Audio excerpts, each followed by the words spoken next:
Good afternoon, CLP family. I pray that you're all doing well, and I do miss seeing you though.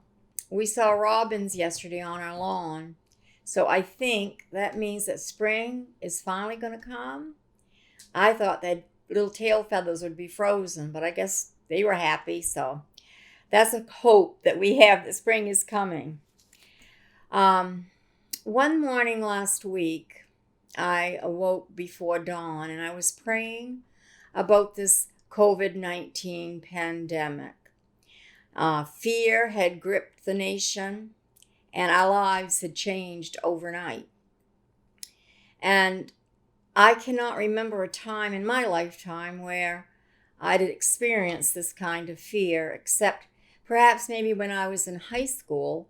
There was the fear of Russia bombing the United States, and we used to have drills at school where we could get under our desk quickly or enter the school bus within 5 minutes. We used to have these drills, and I can remember as a teenager, every time I hear a plane go over, I was fearful and I was kind of afraid and thinking, is this the bomb that's going to hit me or hit our house? But that's the nearest thing that I can think of that caused that much fear. But as I continued praying, the sun started to come up, and I was aware that the birds were singing in the backyard, and the lighter it got, the more birds came, and they were just singing, and they had a chorus of song, and I listened for a while, and I said, they don't seem to be afraid of anything. They're just being birds, noisy little birds that were oblivious to any trouble around about them. And then I said, Lord, is there a message in this situation here that you want me to learn?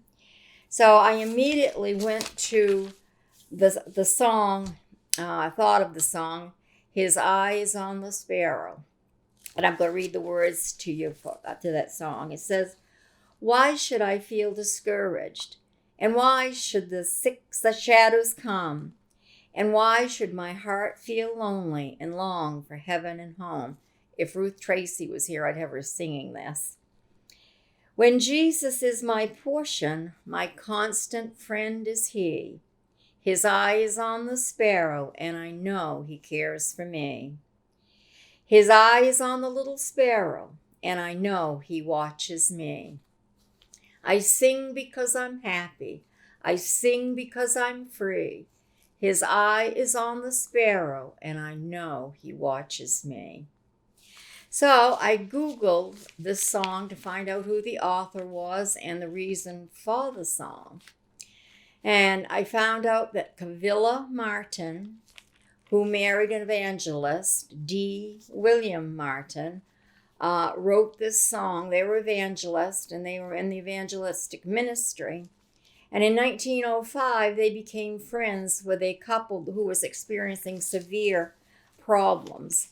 The woman was bedridden for 40 years, and her husband was in a wheelchair.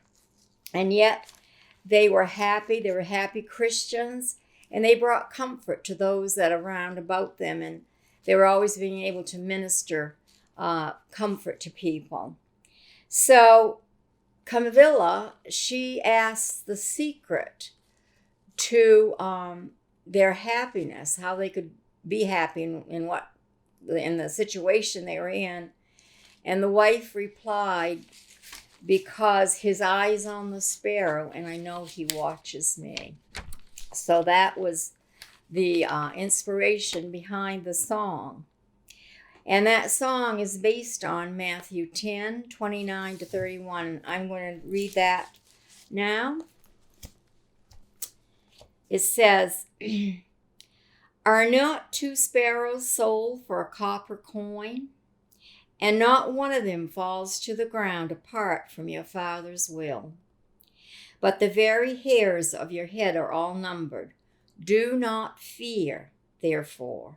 You are more valuable than many sparrows.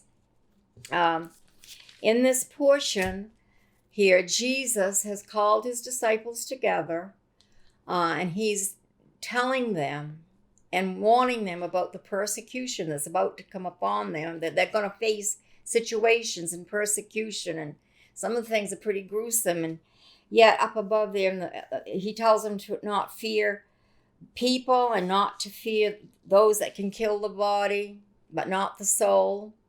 But then down in verse 29, this is when he talks about the sparrows. Are not 2 sparrows sold for a copper coin? And a copper coin is equivalent to just 1 cent. So as insignificant as the 2 sparrows were, or those sparrows, not one of them goes and falls to the ground without God noticing them. And the next verse says, but the very hairs of your head are all numbered. We're not going to concentrate on that today, but just it's quite an awesome thing to know that God loves us and cares for us so much that he knows if you have a lot of hair, he has every hair numbered. If you have a little bit of hair, he has every hair numbered. He knows. And if you have no hair, I guess that he knew how much hair you had. And then he says, therefore you are of more value than many sparrows. Why is that? Why are we more valuable than the sparrows? Well, because Jesus did not die for the sparrows. He died for you and me. A bird doesn't sing because he has an answer. He sings because he has a song. And we have a song today too, don't we? He's with us every moment of every day, and he died for us. He redeemed us. He lives in us, and he gives us peace that passes all understanding. So in times like this, it's easy to be gripped with fear of lack, fear of sickness, fear of the unknown. But we must trust God and commit our fears to him and be confident in his care, because he watches over us just like he does the sparrows every moment of every hour of every day. God bless you all. Love you.